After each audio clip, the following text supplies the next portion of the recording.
আসসালামু আলাইকুম ভিউয়ার্স, আমি পারভেজ আহমেদ। ঢাকা স্টক মার্কেট চ্যানেলে স্বাগতম। আশা করি আল্লাহর অশেষ রহমতে ভালো আছেন, সুস্থ আছেন। তো আমাদের গত সপ্তাহে মার্কেটে মোটামুটি একটা ভালো একটা পজিটিভ মোমেন্টাম ছিল। আমি আপনাদেরকে পূর্বে বলছিলাম যে মার্কেট একটা নির্দিষ্ট লেভেলে আসার পরে মার্কেটে আমরা পজিটিভনেস দেখতে পারবো ইনশাল্লাহ। এবং আমি আপনাদেরকে বলছিলাম সম্ভবত 4,680 বা 70 এইরকম পয়েন্টের লেভেলে বলছিলাম। তো ওই জায়গা থেকে দেখা গেছে যে মার্কেটটা বেশ পজিটিভভাবে উঠতেছে আস্তে আস্তে।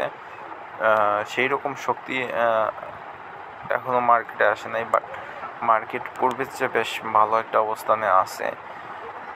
আমরা দেখতে পেলাম যে খারাপ সময় মার্কেটে 250-300 কোটি টাকার মধ্যে লেনদেন হইতো, সেই জায়গায় বর্তমানে 450-500 কোটি টাকার লেনদেন হওয়ার চেষ্টা করতেছে। সেটা একটা পজিটিভ নিউজ। সেই সাথে আমাদের রিজার্ভেরও বেশ মোটামুটি একটা স্টেবল একটা সিচুয়েশনে আছে। সেই সাথে যদি দেখার চেষ্টা করি, অধিকাংশ কোম্পানিরই ইপিএস পজিটিভ আসতেছে এবং গত বছরের চেয়ে ভালো করতেছে। সো ইকোনমিক পারফরমেন্স বলতে পারি যে মোটামুটি অনেক ভালো। এই অবস্থায় মোটামুটি যদি 5,500 পয়েন্ট বা 6,000 পয়েন্ট থাকাটা স্বাভাবিক। সো বর্তমানে যে অবস্থায় আছে মার্কেটে আন্ডার ভ্যালু অবস্থায় ফান্ডামেন্টাল স্টকগুলো পাওয়া যাচ্ছে। সেই জন্য আমরা দেখতে পেলাম যে গত বৃহস্পতিবারে 154টি কোম্পানি পজিটিভ এবং 178টি কোম্পানি নেগেটিভ হওয়ার পরেও মার্কেটটা ওভারঅল মার্কেট পজিটিভ ছিল। ওভারঅল মার্কেট পজিটিভ থাকার মেইন কারণটা হচ্ছে যে তার যে মার্কেট মুভারে আপনি গেলে দেখতে পারবেন, ইন্ডেক্স মুভারে গেলে দেখতে পারবেন যে ইন্ডেক্স মুভারে প্রথমে ছিল BRAC bank, Islami bank, prime bank, Rupali bank, city bank, EBL, Pubali bank, GPS Ispat. অর্থাৎ অধিকাংশ কোম্পানিগুলোই ছিল ব্যাংকিং সেক্টরে। যদি প্রথম 60টা কোম্পানি হচ্ছে ব্যাংকিং সেক্টরে, তারপরে ইঞ্জিনিয়ারিং সেক্টরের, পাওয়ার সেক্টরের, তারপরে আবার ব্যাংকিং সেক্টরে।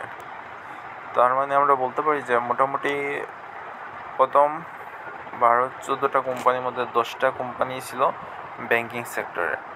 আর সেই জন্য আমরা জানি যে ব্যাংকিং সেক্টরের স্টকগুলা ওয়েটটা বেশি।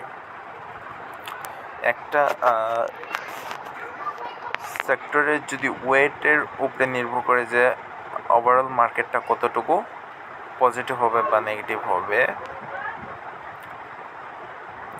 ঠিক আছে? তো এটা হচ্ছে ওয়েটের উপরে নির্ভর করে মার্কেটটা আপনার গত বৃহস্পতিবার আপনার মার্কেটটা পজিটিভ ছিল। তাই অধিকাংশ কোম্পানি নেগেটিভ হওয়ার পরেও মার্কেটটা আমরা পজিটিভ দেখতে পাইলাম। যেমন একটা ব্যাংকের শেয়ার যদি আমি বলি আপনাকে, দেখেন সাপোজ সিটি ব্যাংকের কথা, ঠিক আছে? সিটি ব্যাংকে তার টোটাল শেয়ার সংখ্যা কত আছে?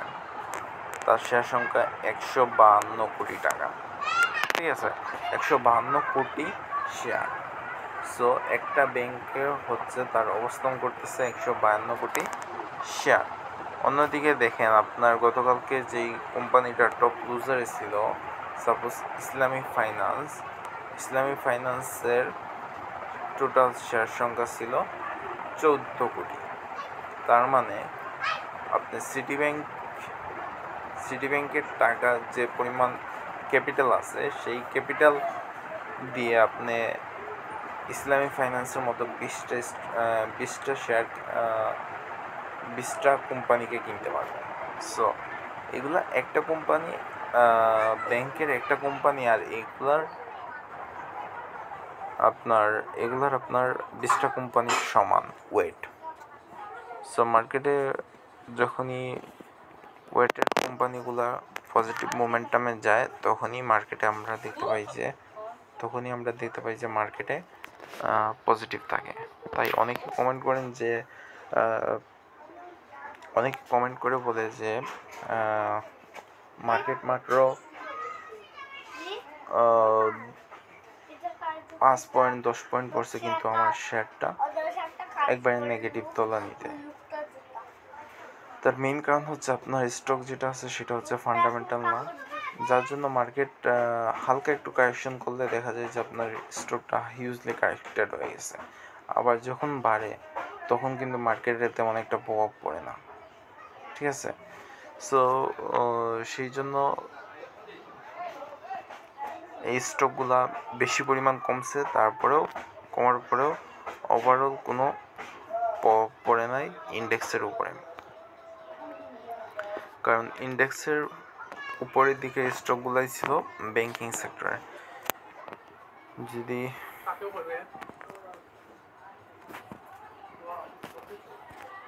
যদি দেখার চেষ্টা করেন তাহলে দেখতে পারবেন যে ব্যাংকিং সেক্টরের মধ্যে ছিল, টপের মধ্যে ছিল ব্র্যাক ব্যাংক, তারপরে prime bank, Midland bank, NCC bank, city bank, one bank, এগুলো মোটামুটি একটা টপ অর্ডারে ছিল, ঠিক আছে।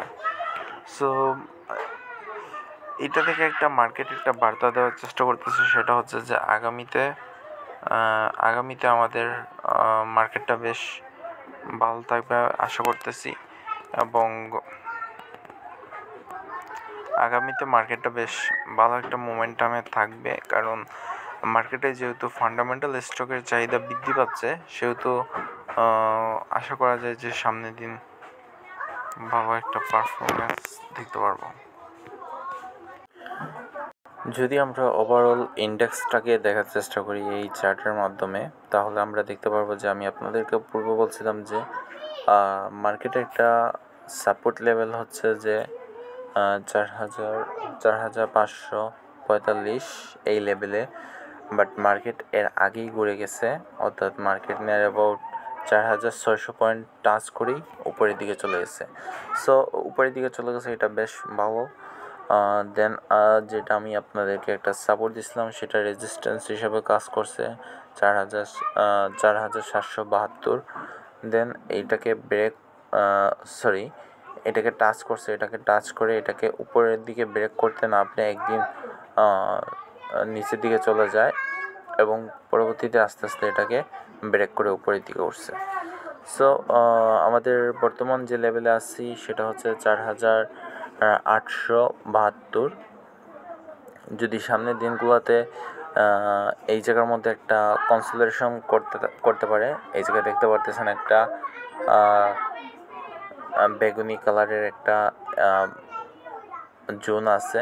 সো এই জোনের মধ্যে যদি মার্কেট কনসোলিডেশন করে তাহলে আশা করি যে মার্কেট নিয়ার অ্যাবাউট 5,185 পয়েন্ট পর্যন্ত যাওয়ার সম্ভাবনা আছে। তো মার্কেটে MACD ক্রস যদি দেখি, EMA ক্রস যদি দেখি, অ্যাভারেজ মুভিং অ্যাভারেজ যদি দেখার চেষ্টা করি, তাহলে দেখতে পাচ্ছি যে সেটা গত 2 দিন আগেই সেটা কনফার্মেশন করছে। সো আমাদের যে একটা দীর্ঘমেয়াদী একটা যে ডাল মার্কেট ছিল, সেই ডাল মার্কেট থেকে আমরা একটা পরিত্রাণের হয়তো বা সুযোগ পেতে পারি। তো চেষ্টা করবেন যে বর্তমানে ফান্ডামেন্টাল স্টকগুলোতেই এন্ট্রি নেওয়ার জন্য, তাহলে হবে কি আপনার মনস্তাত্ত্বিকভাবে এখানে টিকে থাকবেন, ঠিক আছে, মেন্টালি আপনি স্ট্রং থাকবেন। মার্কেট যদি এই জায়গাতে পড়ে যায় সমস্যা হবে না, বাট উইক কোম্পানিতে প্রফিট করার সম্ভাবনা আছে, সেই সাথে লস করার সম্ভাবনা বেশি, ঠিক আছে। দীর্ঘমেয়াদে যদি আপনি লং টার্ম ইনভেস্টর হতে পারেন তাহলে অবশ্যই আপনি প্রফিটেবল হবেন। তারপরে যদি আমি দেখি লেগেসি ফুটওয়্যারের কথা যদি বলি, লেগেসি ফুটওয়্যার 3-4 দিন আগে তার সম্ভবত 26 তারিখে তার একটা নিউজ প্রকাশ করছে, এবং নিউজ প্রকাশের পরে দেখা গেছে যে এটা হল্টেড অবস্থায় ছিল, ঠিক আছে। তো নিউজ প্রকাশ করছে, নিউজটা পজিটিভ ছিল, চায়না কোম্পানির সাথে তার একটা চুক্তি হবে, যার ফলে তার 14-15% একটা অতিরিক্ত প্রফিট জেনারেট হবে। সো অতিরিক্ত 14-15%, সো সেই হিসাবে হল্টেড হয়েছে, ঠিক আছে। বাট এর আগে পূর্ববর্তী দিনগুলোতে যদি দেখেন দেখতে পারবেন যে হিউজ কিছু ক্যান্ডেল তৈরি করার চেষ্টা করছে। এটা কারা কিনছে, ঠিক আছে, এটা কারা কিনছে, এটা মূলত যারা আমার কাছে মনে হয় নিউজটা এর আগেই লিঙ্ক আউট হয়েছে, ঠিক আছে, তো তখন অনেকে বাই করছে। সো একটু সাবধান থাকবেন, বাট আমার মনে হচ্ছে যে এটা লং টার্মে আপনার বেশ ভালো একটা রিটার্ন জেনারেট করে দিতে সক্ষম হবে।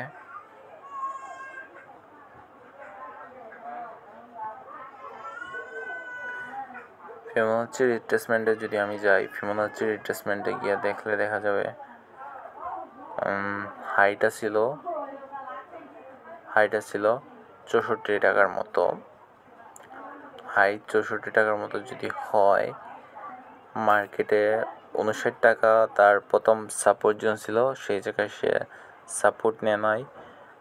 সেকেন্ড সাপোর্ট জোন হবে 56 টাকার কাছাকাছি, এবং মোস্ট প্রবাবলি মার্কেট দেখা যাচ্ছে যে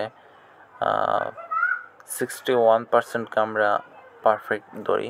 সো নিয়ার অ্যাবাউট 51-52 টাকার কাছাকাছি আসলে স্টকটাতে আবার এন্ট্রি নেওয়া যেতে পারে। অবশ্যই এন্ট্রি নেওয়ার সময় একটা স্টপ লস রাখবেন, ঠিক আছে। যদি মার্কেট 51-52 টাকার কাছাকাছি আসে, তাহলে বুঝতে হবে যে মার্কেটটা এই জায়গা থেকে আবার উপরের দিকে উঠবে।